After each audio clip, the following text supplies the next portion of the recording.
pretty stunning. Obviously, we are now less than 2 weeks away from the election. The president is lying about a caravan that is, 1,000 miles from the border of the U.S., but they're coming here quickly. They're walking at a fairly brisk pace. For your lake house. Yeah, exactly. To challenge the Constitution. And, of course, they apparently are not only coming to invade the country, but also to pass a middle-class tax cut that Congress hasn't even contemplated yet. That is according to the president. But still dealing with the implications of the Saudis being bold enough to kill a U.S. resident and fairly well-known columnist in the Washington Post in their embassy because he was critical of them, which gives you a sense of how sometimes these things happen, where leaders from foreign countries feel like, oh, the U.S. has basically said the gloves are off. We have no handcuffs on us anymore. We can do whatever we want. And then they sort of get it wrong. We have a history of stuff like this going awry when that happens.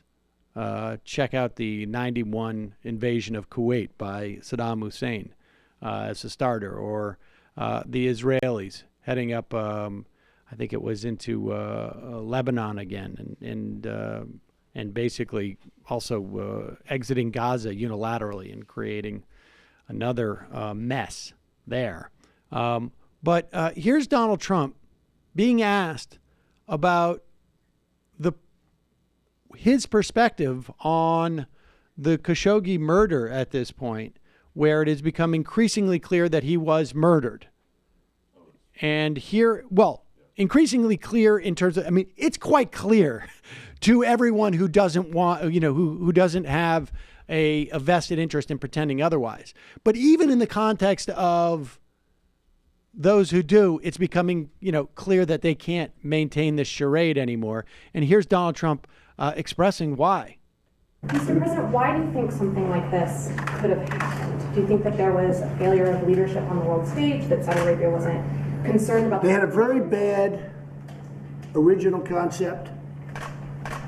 It was carried out poorly, and the cover-up was one of the worst in the history of cover-ups. It's very simple. Bad deal, should have never been thought of. Somebody really messed up, and they had the worst cover-up ever. And where it should have stopped is at the deal standpoint, where they thought about it, because whoever thought of that idea, I think, is in big trouble. And they should be in big trouble. Did they tell him don't refer to anything that actually happened? Just call it a deal? I don't understand. What is the what are they talking about? What he's trying to do there, I think, is first, I think he's genuinely offended by how bad the cover-up was. This is a guy who spent a lot of time around Nicky Scarfo and other really reputable members of organized crime.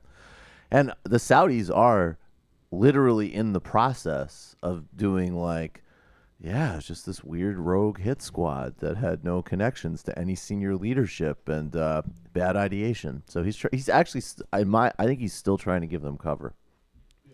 Those grooves are worn so deeply in his brain also that everything is a deal to him.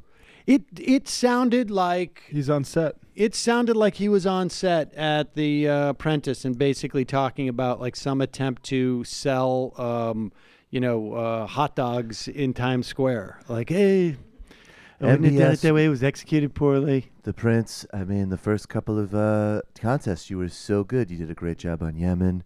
You had a great photo on Instagram with The Rock. I don't know what happened with you. It was bad at the ideation standpoint. Is there a heated ice cream spoon that you have to keep plugged into the wall? I'm just not buying it. I'm not seeing it. So, Mohammed bin Salman, you're fired. It really did sound like that. It's almost like we got to address this, but you can't say anything of actually what happened. This is what it's like to have a business. This is the one thing I can do. Don't worry, I got it. First of all, everybody can agree it was a bad deal. Bad deal. Finally, poorly executed. I'm sorry. No pun intended. Yeah. This is the type of deal you could have easily set up a fake car accident. There's a lot of traffic. Yeah, blame it Istanbul. on a woman driver. I mean, what do you think? I mean, then that could reinforce the whole point of Saudi policy. I mean, you guys just weren't thinking. Frankly, it was a mess.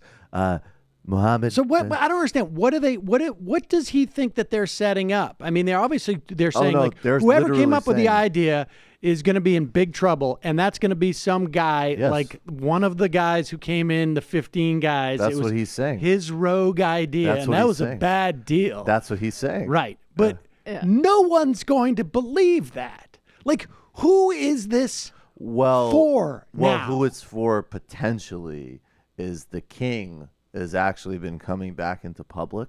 You know, he's very old and he hasn't been on TV much because they give it all to the prince. He's coming back and being like, all right, I'm still in control here. So it's possible that the substantive thing is that this might be it for the prince. Monarchies rule. man. Is that really? Yeah, I think. I mean, not. I'm not saying it's likely. I'm not saying I put money on it, but there is a tangible. I don't understand. If he undercuts, if they say this isn't the Saudi system, this kid is out of control and he's nuts. Is it possible he's doing it for his base as well? No. Because they hate the media No. and journalists? I just don't think I mean, that. he did do that. I just Gianforte don't think thing. that but I don't think that the base isn't thinking about base is like Saudi. I don't Like, think. has he implied yet that the journalist deserved it and all the other journalists better watch what they say? that. No. All right, fair. Although it was interesting. see. The Saudi foreign minister went on Fox for his first interview in the U.S., but that's just because Trump will be watching.